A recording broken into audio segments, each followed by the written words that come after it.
आम इतिहास रे आजिर दिन में जाण अजाणतरे घटी आसी अनेक ऐतिहासिक घटना। वर्षर अष्टम मासर आज हेउछि अष्टमतम दिन अर्थात 8 तारिख। वर्षर आजिर दिन निजर एक स्वतंत्र परिचय सृष्टि करिछि।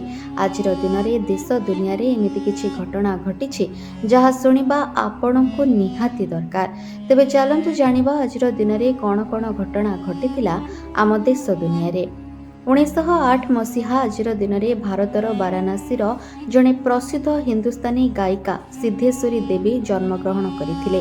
तांको संगीत रे बनारस घराणा शैली सामिल थिला, जहा संगीत स्वर एवं स्वर मॉड्यूलेशन माध्यम रे गभीर भावना को प्रकाश करने उपरे ध्यान दिए। 1919 मसीहा आजिर दिन में इंग्राजी अफगान चुक्ति स्वाक्षरित होइथिला, जार परिणाम स्वरूप अफगान माने ब्रिटेन ठारू वैदेशिक व्यापार नियंत्रण पुनः प्राप्त करथिले एवं अफगान माने डुरांड रेखा को सीमा भावरे स्वीकार करथिले।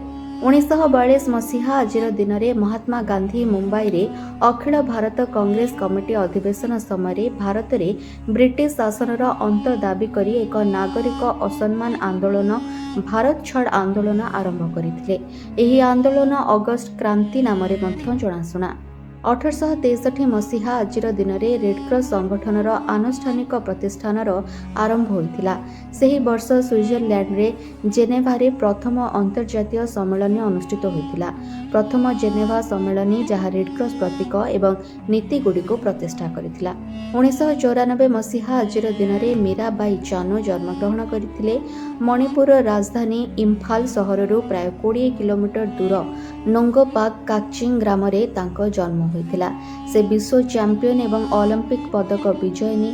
ओजन उठाइबारे मीराबाई चानू आश्चर्यजनक स्थिरता सहित देश को गर्वित करिसेंती।